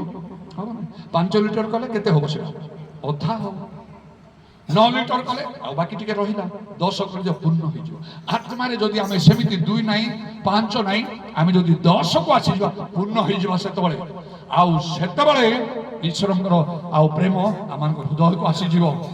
ସମସ୍ତ ଅନ୍ତଃକରଣ, ସମସ୍ତ ପ୍ରାଣ, ସମସ୍ତ ମନ, ସମସ୍ତ ଶକ୍ତି ପ୍ରଭୁଙ୍କୁ ପ୍ରେମ କରିପାରିବା। ପ୍ରତିବାସୀକୁ ପ୍ରେମ କରିପାରିବା। ଶତ୍ରୁକୁ ପ୍ରେମ କରିପାରିବା। ଗୋଟେ ଗୋଟେ ସମୟରେ ମୁଁ ବସେ ଚିନ୍ତା କରେ, ପ୍ରାର୍ଥନାରେ ମୋ ତରଫରୁ ମୁଁ କାହାକୁ ଶତ୍ରୁ ଭାବେ ନାହିଁ। ଯଦି କେହି ମୋର ଶତ୍ରୁ ଥିବ ମୁଁ ତାକୁ ମନେ ପକେଇ ପ୍ରାର୍ଥନା କରେ। ମୋର ଯେତେ କ୍ଷତି କରିଥିବ ମୋ ବିରୁଦ୍ଧରେ ଜାଣିଥିବ ପ୍ରଭୁ ତାର ପାପ କ୍ଷମା କର। ସେ ସତ୍ୟ ଜାଣୁ, ନହେଲେ ମଲେ ତ ନରକ ଯିବ ନା। ଏତଦ୍ୱାରା ମୋ ବିବେକ ମୁଁ କ'ଣ ହୁଏ, ମୁଁ ମୋତେ ଆଘାତ ସେ ଦିଏ ନାହିଁ। ମୋର ବିବେକ ଦ୍ୱାରା ମୁଁ ନିଜକୁ ଆଉ ପରୀକ୍ଷା ସିଦ୍ଧ ମନେ କରେ। ହଁ ମୁଁ ପ୍ରଭୁଙ୍କ ଶତ୍ରୁମାନଙ୍କ ପାଇଁ ପ୍ରାର୍ଥନା କଲି। ଆଉ ମୋତେ କିଏ ଧରିବ? ଯୀଶୁ ତ ଜାଣିଦେଲେ ଯେ ମୁଁ ଶତ୍ରୁମାନଙ୍କ ପାଇଁ ମୁଁ ପ୍ରାର୍ଥନା କଲି। ଆଉ ମିତ୍ର ନିଜ ଲୋକମାନଙ୍କ ପାଇଁ ସମସ୍ତେ କରିପାରିବେ। ଏଇଟା କେବଳ ପବିତ୍ର ଆତ୍ମାଙ୍କ ଦ୍ୱାରା ସମ୍ଭବ। ତେଣୁକରି ପବିତ୍ର ଆତ୍ମା ନିହାତି ଆବଶ୍ୟକ, ନିହାତି ଆବଶ୍ୟକ। ଖାଲି ବାଇବେଲ ପଢ଼ି ହବ ନାହିଁ, ପ୍ରାର୍ଥନା କରି ହବ ନାହିଁ, ପ୍ରଚାର କରି ହବ ନାହିଁ। ଆମକୁ ପବିତ୍ର ଆତ୍ମା ପାଇବାକୁ ହବ। ଚିହ୍ନ ସ୍ୱରୂପ ପରଭାଷା କହିବା ନିହାତି ନିହାତି ନିହାତି ଆବଶ୍ୟକ। ଏଥିପାଇଁ ଲାଗି ପଡ଼ନ୍ତୁ। ମୁଁ ଯେପରି ଭାବରେ ଲାଗି ପଡ଼ିଲି। ବାଇବେଲ ଲେଖା ହେଉଛି ସ୍ୱର୍ଗରାଜ୍ୟ ଏପରି ଜଣେ ମୁକ୍ତା ବ୍ୟବସାୟୀଙ୍କ ପରି। ଯେତେବେଳେ ସେ ଗୋଟେ ଭଲ ମୁକ୍ତା ଦେଖିଲା ସେତେବେଳେ ତାର ସର୍ବସ୍ୱ ବିକ୍ରୟ କରି ସେ ଗୋଟିଏକୁ କିଣିଲା। ମୁଁ ସେମିତି ମୋର ସର୍ବସ୍ୱକୁ ବିକ୍ରୟ କରି ପାଠ ଶାଠ ଯୌବନ ଭବିଷ୍ୟତ ସବୁକୁ ଛାଡ଼ି ଦେଇକି ମୁଁ କେମିତି ପବିତ୍ର ଆତ୍ମା ପାଇବି ଲାଗିଗଲି। ମୋତେ ମିଳା କାହିଁକି ଆଉ ତମମାନଙ୍କୁ ମିଳିବ ନାହିଁ? ଯେଉଁମାନେ ପାଇଛନ୍ତି ଭଲ କଥା। ପବିତ୍ର ଆତ୍ମାଙ୍କୁ ହରାନ୍ତୁ ନାହିଁ। ଲେଖା ଅଛି ଆଉ ଆତ୍ମାଙ୍କୁ ନିର୍ବାଣ ନ କର, quench not the spirit। ଆତ୍ମାଙ୍କୁ ନିର୍ବାଣ କର ନାହିଁ। ସବୁବେଳେ ପବିତ୍ର ଆତ୍ମାରେ ପରିପୂର୍ଣ୍ଣ ହେବା ପାଇଁ ଚେଷ୍ଟା କରନ୍ତୁ ଯାବଜୀବନ। ମୁଁ ଥିବା ଯାଏ ତ ମୁଁ କହିବି ଯଥେଷ୍ଟ ଭାବରେ ମୁଁ କହିବି। ସବୁଆଡ଼େ ମୁଁ କହି ଚାଲୁଛି ବିଭିନ୍ନ ଭାବରେ। ଦେଖ ଲାଷ୍ଟରେ ପବିତ୍ର ଆତ୍ମା କଥା କହିଲି। ତା ପୂର୍ବରୁ ଅନେକ ବାକ୍ୟ ଭିତର ଏଗୁଡ଼ାକ ସବୁ ବାହାର କରିକି କିଏ ଭାବେ ଦୁଇଥର ଡାକିଲେ ତାର ମାନେ କ'ଣ? ତାହେଲେ ମୁଁ ଏଇ ଭିତରକୁ ଯାଇ କହୁଛି, ଲୋକମାନେ ଆଶ୍ଚର୍ଯ୍ୟ କେବେ ଭାବେ ଯେମିତି ବାକ୍ୟ କେବେ ଶୁଣୁନଥିଲେ, ଏତେ ଭିତରେ ଲୋକଟା ଅଛନ୍ତି। ତା ଭିତରେ ମୋର କେତେଟା ସାକ୍ଷ୍ୟ ମୁଁ ରଖିଛି, ପ୍ରଭୁଙ୍କ ସହିତ ଅନୁଭୂତି କେତେଟା ମୁଁ ରଖିଛି। ଏ ସବୁ ଦ୍ୱାରା ମୋତେ ସ୍ୱପ୍ନରେ ଦେଖାଇଥିଲା ବଡ଼ ଗୋଟେ ଜାଲ ମୋତେ ଦିଆହେଉଛି। ମୁଁ ସେ ଆରୋଧରେ ଯାଇ ଯେତେବେଳେ ପ୍ରାର୍ଥନା କରୁଛି ସେଠିକାର ସେ ଠିକନ ମୋତେ କହିଲା, ଆଜ୍ଞା ମୁଁ ଆଜି ପ୍ରାର୍ଥନା ସମୟରେ ଗୋଟେ ଦର୍ଶନ ଦେଖିଲି, ଆପଣଙ୍କୁ ଗୋଟେ ଜାଲ ଦିଆହେଉଛି। ମୁଁ ଅସନ୍ତୁଷ୍ଟ ହେଇଗଲି, ଏଇ ଜାଲ ଫାଲ କ'ଣ ହବ ମୋର? ମୋତେ ପବିତ୍ର ଆତ୍ମା ଦରକାର, ମୁଁ ବୁଝିପାରିଲି। ମୁଁ କହିଲି ତଥାପି ପଚାରିଲି, ଆଜ୍ଞା ତାର ଅର୍ଥ କ'ଣ? ଆପଣ ବହୁତ ଆତ୍ମା ଲାଭ କରିବେ। ଜଣେ ବୟସ୍କ ସ୍ତ୍ରୀ ଲୋକ ଥିଲା, ଆଜି ବାବୁ ପ୍ରାର୍ଥନା ସମୟରେ ମୋତେ ଗୋଟେ ଦର୍ଶନ ମିଳିଲା, ତମ ସାମ୍ନାରେ ପୁରା ନିଆଁ ଜଳୁଛି। ଆଉ ମୁଁ କହିଲି ନିଆଁ ଜଳୁଛି, ମୁଁ ତ ଜାଣିଲି ତ ନରକ, ମୁଁ ତ ପବିତ୍ର ଆତ୍ମା ପାଇଁ ନରକ ଯିବି। ଘରେ ଯାଇ ପଚାରିଲେ, ମା ଟିକେ କହିଦିଅ ତାର ଅର୍ଥ କ'ଣ, ମୁଁ ନରକ ଯିବି? ନାଇଁ ନାଇଁ ନାଇଁ, ତମେ କାହିଁ ନରକ ଯିବ?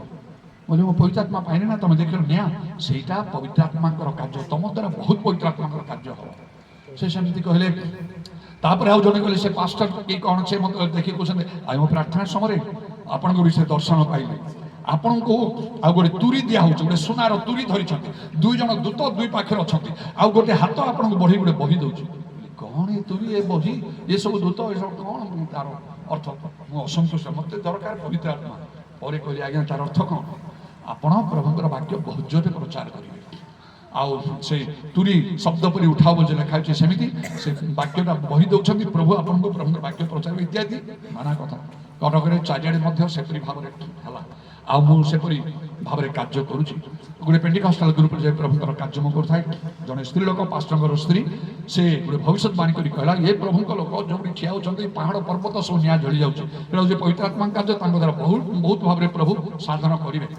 करेंगे ना ही कर देख मोर अनेक भिड गुड़ाक देख पब्लिक मीटिंग भिड कटक भिड देख के आगु से गुड़ाक भिड भी से समय नाला बोधे ये फोन फोन ये सब से बलांगीर देख प्राय 3 वर्ष कि 4 वर्ष तल कथा आउ चारिड़े देख केमिति मु कार्य करुच्ची हजार हजार लोक थे सहर मान वाक्य केमती देउची केमती करी आत्मा अग्नि जले कि समस्त माने केमिति हे जाउथिबे लोक माने समस्त भयंकर हसे बलांगीर जो कार्य करुथि धरी जो मत प्रभु कथा कहले मुझे गली 3-4 दिन मीटिंग थिला मेन लोक से ओडिशा बाहर डाकुଥିଲେ ଯେତେବେଳେ ମୁଁ ପହଞ୍ଚିଲି ସେମାନେ ଦେଖିଲେ ମତେ से लोक को शेष दिन गोटे देले बाकी प्रथम 3 दिन पर्यंत मत देले एत भाव लोक मैंने सम्मान सहित ग्रहण करें पेंटिकस्टाल चर्च केते कहले आज्ञा आपन को गोटे अनुरोध आपण जेमिति मध्य वाक्य कहवा समय बलांगीर भाषा कहले पवित्र आत्मा कथा टे गुंजी देवे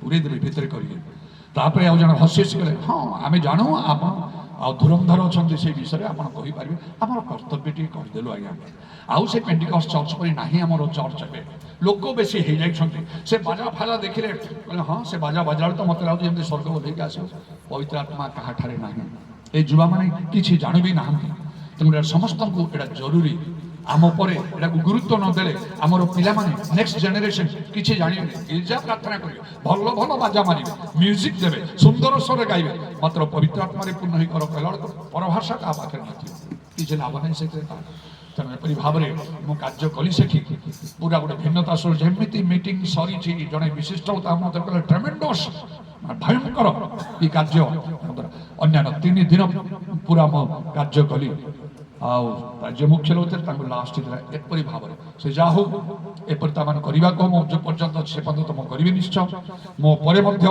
जदि मोर समय पहुँची जाए मुझे जानी नहीं सारा प्रभु तो मत महानुग्रह जीवित कर रखिले तुम अनेक प्रार्थना मोर विश्वास अनुसार जदि प्रभु को संतुष्ट कर कार्य करने को चाहूँ दिने तो हिसाब देवा प्रभुंर सम्मुखें प्रकृत आत्मा लाभ करने चाहूँ मंडली गुड़ाक गढ़ा चाहूँ एवं प्रभु दृष्टि अनुग्रह पाई आम प्रकृत प्रभु प्रति आम प्रेम देखी आशीर्वाद पाइबापी चाहूँ ताहले पवित्र आत्मा यथेष्ट परिपूर्ण हुई पवित्र आत्मा कार्य को यथेष्ट भाव में बढ़ेगा अनेक लोक मैंने भी अच्छा जो मैंने धार्मिकतार शत्रु भाव में कार्य कर प्रभु से कथा बुझी से किसी व्यस्त हर आवश्यक ना प्रभुंर धन्यवाद हो आईपरी भाव में पवित्र आत्मा द्वारा ईश्वर प्रेम जो आम हृदय पूर्ण ही जीव से हाँ शेष कथा पुणी रिफरेन्स देकी मुझे शेष करुच्ची बाइबल लिखाई कौन जो मैंने ईश्वर को प्रेम करती जहाँ घटे से केवल मंगल घटे रोग व्याधि अभाव समस्या विपद दुख विफलता अवनति अपमान जहाँ ताड़ना जहाँ सबू केवल भल हम बोली बाइबल लिखा जो मैंने ईश्वर को प्रेम करती रोमियो 8 पर्वर 28 पद आउ गोटे कथा लास्ट कथा मुझे शेष कर प्रथम करंत 2 पर्व 9 पद लिखा जो मैंने ईश्वर को प्रेम करती चक्षु देखी नहीं कर्ण शुणी नहीं हृदय जात नहीं एपरी विषमान ईश्वर अपना प्रेमकारी मान निमंत लिखिं से जोसेफ जने जहाँ विषय से राजा कले यहाँ परमेश्वर आत्मा अच्छा आखि देखी ना मिसर देश आसिले कर्ण शुणी ना हृदय जातन विषय है राजा स्वप्न शुणिकी से कथा कहला से देशर गवर्नर कराला से पाठ साठ ना परमेश्वर आत्मा थे से राजा स्वप्न अर्थ कहीं कही पारे ना आउ एपरी गोटे समय प्रभु आम निमंते आणवे एतिरे मो शेष करुच्ची पवित्र आत्मा कथा कही आम समस्ते ठिया अल्प समय पवित्र आत्मा पूर्ण हो परभाषा कही प्रभुर प्रशंसा धन्यवाद चेष्टा करवा शीघ्र कर ठिया हो हालेलुया प्रेज द लॉर्ड उदाराबानी खाराबा शाबाराबा रबा उदाराबानी खाराबा शकला रबा मुख खोला करो समस्ते आ नीरव होने जदि शिथिल होच तार किछि लाभ ना प्रभु ठार सेपरी आज मु खाली चिल्लाउथिबी प्रार्थना करुच्ची किछि तम पई लाभ हो नहीं बाइबल लिखा होछि आपण मुख बड़ करी मेला करो एते समय सब चुप होई रहिछ मुख खोली दे उच्च स्वर करो प्रभुकर प्रशंसा करो धन्यवाद करो परभाषा करो हालेलुया नचे जानो किछि आशीर्वाद नहीं कि जीवन जेमिति आछो सेमति तमे चली जाओ मोर मध्य कौन से आग्रह हो नहीं तमान को पई प्रार्थना करे प्रभु आशीर्वाद करियो कहीं के मैं मुख अंत खोलिबा प्रभुकर प्रशंसा धन्यवाद करबा को हबो परभाषा कहबा को हबो हालेलुया आत्मा तत्व हबा को हबो प्रत्येक जो माने पवित्र आत्मा पाई नांती पवित्र आत्मा पाइबा पई प्रभु करी करे प्रार्थना करो उच्च स्वर करंतो कांदंतो प्रभु जी मते दया करो मोर पाप सब क्षमा करो पवित्र आत्मा मते परिपूर्ण करो मो परभाषा कहबा पई चाहूची एडा तुम्हारा प्रतिज्ञा कहीं के मो पाई नै आज पर्यंत बिना खारा वर्षा का जो मैंने पवित्र आत्मा पाई परभाषा कहतु परभाषा मुख खोला करी प्रशंसा धन्यवाद करतु हालेलुया हालेलुया हालेलुया निज निजक देखंतु प्रभुर वाक्य मानिबा को हबो तबे प्रकृत आशीर्वाद मैंने पाइबा जो वाक्य मैंने पालन करि पारुना सदी प्रभु निकट क्षमा मांगिबा को हबो प्रभु मते क्षमा करो मो शत्रु को प्रेम करि पारुना प्रतिवासी को प्रेम करि पारुना बपतिस्मा ग्रहण करि पारुना एबे ताहा करिबे प्रभु दशवंश देई पारुना एबे ताहा करिबे प्रभु बाइबल पढु नहीं मैं कहबो बाइबल पढुनी गिरजा जाऊ नहीं एबे मैं गिरजा दिबी प्रचार करू नहीं एबे मैं प्रचार करिबी उदा बाबा शबाराबा उदा बारा बंदा रबा hallelujah praise the Lord hallelujah खाली चुप है कि मैं किछ हबन मुख खोला मैं कहूची पाटी करी प्रार्थना करो शुरू हालेलुया हालेलुया रहे प्रभु आशीर्वाद करी नले एमिति सबरे प्रार्थना करतो गिरजा जाउतो मीटिंग अटेंड करतो किछि लाभ होबे बदली जाओ तुम्हारे जीवन इधर बसबा रुबा बरा कलर बरिया रबा हालेलुया हालेलुया हालेलुया धन्यवाद धन्यवाद धन्यवाद स्तुति प्रशंसा जुगे जुगे तुम्हारे आज समय का धन्यवाद सुयोग का धन्यवाद hallelujah hallelujah hallelujah hallelujah hallelujah शब्द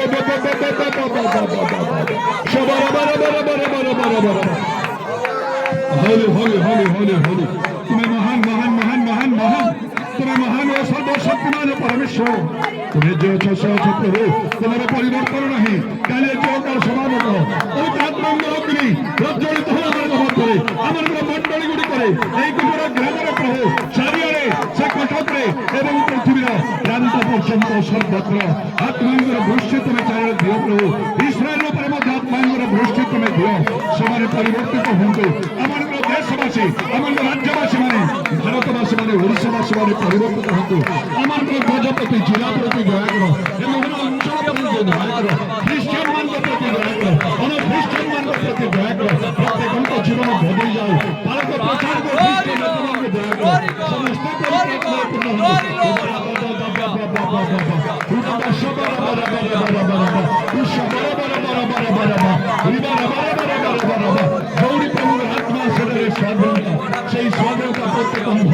वर्तमान वर्तमान वर्तमान जीशु नाम जीशु नाम जीशु नाम holy holy holy holy holy holy holy holy holy holy holy holy holy holy holy holy holy holy holy hallelujah praise the lord उदाराबानी खाराबाशा उदाराबानी खाराबानी खाराबानी I praise him, give him the glory. Praise and give us the glory. Praise and give us the glory. Hallelujah, hallelujah. Holy, holy, holy, holy, holy. Thank you, Jesus. Thank you, Jesus. Thank you, Jesus. Hallelujah, hallelujah, hallelujah. Hallelujah, hallelujah, hallelujah. Praise the Lord, praise the Lord, praise the Lord. Hallelujah, thank you, Jesus. More love, more power, more of you in my life. More love, more power, more of you in my life. And I will sing your praise with all of my heart. And I will sing your praise with all of my soul. And I will sing your praise with all of my mind. And I will sing your praise with all of my strength. And you are my Lord. You are my Lord. More love, more power, more of you in my life. More love, more power, more of you in my life. Hallelujah. Praise the Lord. Thank you, Jesus. Glory be your name.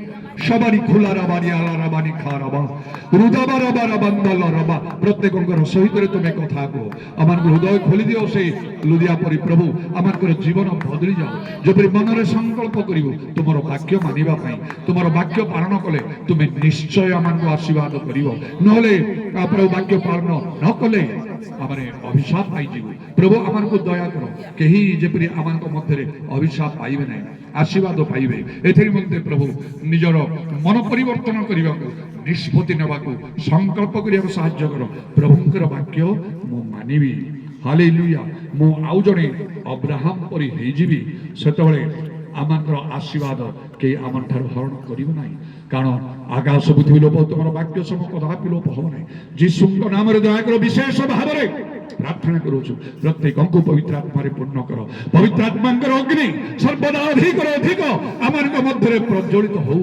ତୁମେ କହିଲ ମୁଁ ପୃଥିବୀରେ ଅଗ୍ନି ନିକ୍ଷେପ କରିବାକୁ ଆସିଛି ଯଦି ତାହା ପ୍ରଜ୍ୱଳିତ ହେଲାଣି ମୋର ଆଉ କ'ଣ ବାଚ୍ଛା ପ୍ରଭୁ ଆମମାନଙ୍କୁ ଦୟା କର ସେ ଅଗ୍ନିକୁ ସେ ଆତ୍ମାଙ୍କର ଅଗ୍ନିକୁ ଆମମାନଙ୍କୁ ଚାରିଆଡ଼େ ଜଳିବାକୁ ପ୍ରତ୍ୟେକଙ୍କୁ ଦୟା କର ସ୍ୱପ୍ନ ଦର୍ଶନ ଦ୍ୱାରା କଥାକୁ ସତ୍ୟ ଜ୍ଞାନ ଦେବାକୁ ତୁମେ ଦୟା କର ଯେପରି ସେ ସତ୍ୟ ଆମମାନଙ୍କୁ ମୁକ୍ତ କରିବ ଏତେ ଦିନ ଆମମାନଙ୍କୁ ଏକତ୍ର ତୁମେ ରଖିଲ ପ୍ରଭୁ ଏଥିପାଇଁ ତୁମ ନାମର ଧନ୍ୟବାଦ ବିଶେଷ ସଭା କାର୍ଯ୍ୟ କରିବାକୁ ସୁଯୋଗ ଦେଲ ଏଥିପାଇଁ ଧନ୍ୟବାଦ କେବଳ ଆମେ ନୁହେଁ ଅନେକ ମଧ୍ୟ ଉପକୃତ ହୋଇଛନ୍ତି ସେ ଅନଲାଇନ୍ ଦ୍ୱାରା ହାଲେଲୁୟା ପ୍ରେଜ୍ ଦ ଲର୍ଡ ଇଦାର ବର୍ଷା ଖେଲା ରବାନି ଖାର ବନ୍ଦା ରମା ଯୀଶୁଙ୍କ ନାମରେ ଦୟା କର ଆଉ ଗୋଟିଏ ଦିନ ମାତ୍ର ଆସନ୍ତାକାଲି ରହିଛି ପ୍ରଭୁ ତୁମେ ଆମମାନଙ୍କୁ ସାହାଯ୍ୟ କର ଏହି ସୁଯୋଗର ସଦ୍ବ୍ୟବହାର କରିବା ପାଇଁ ଦୟା କର ଏହି ଗ୍ରାମବାସୀ ପ୍ରତ୍ୟେକଙ୍କୁ ଦୟା କର ପ୍ରତ୍ୟେକ ପରିବାର ପ୍ରତି ତୁମେ ଅନୁଗ୍ରହ କର ଯେପରି ପୂର୍ବେ ଥିଲେ ସେପରି ବର୍ତ୍ତମାନ ମଧ୍ୟ ସେମାନେ ଗୋଟିଏ ଲୋକ ପରି ହେଇ ପରସ୍ପରକୁ ପ୍ରେମ କରି ପ୍ରଭୁ ଏକ ମନରେ ତୁମର ସେବା କରିବେ ଏଥିରେ ମଧ୍ୟ ତୁମେ ଦୟା କର ସବୁ ପ୍ରକାର ଶତ୍ରୁ ଶୈତାନ କାର୍ଯ୍ୟ ବିନାଶ କରି ତୁମ ଆତ୍ମାଙ୍କର କାର୍ଯ୍ୟ ତୁମେ ବହୁଳ ଭାବରେ ସାଧନ କର এই গ্রাম ପାଇଁ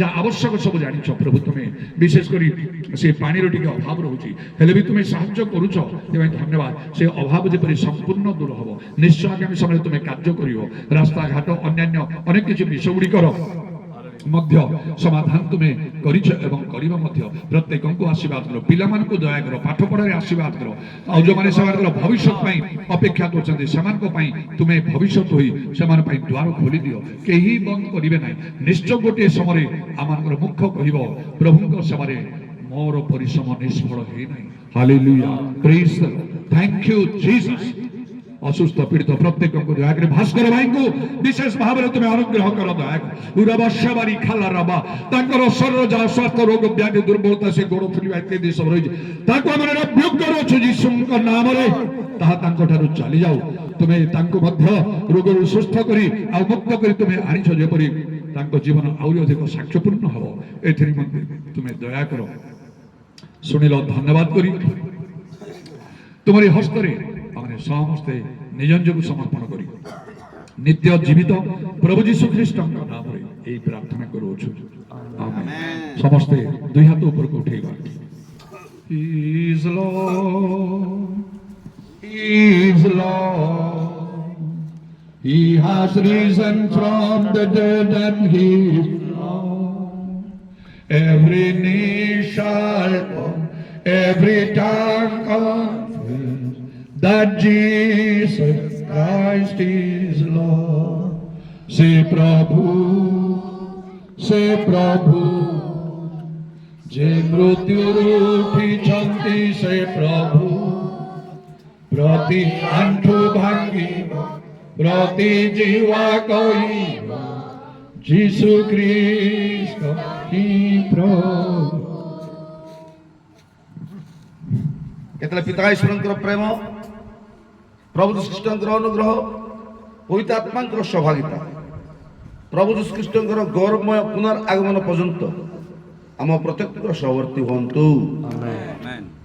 जय यीशु मसीह की, जय यीशु मसीह की, जय यीशु मसीह की। Hallelujah, hallelujah, hallelujah. Praise the lord, praise the lord, praise the lord. प्रभु যীशु ख्रीष्टंकर नाम समस्त को प्रेज द लॉर्ड।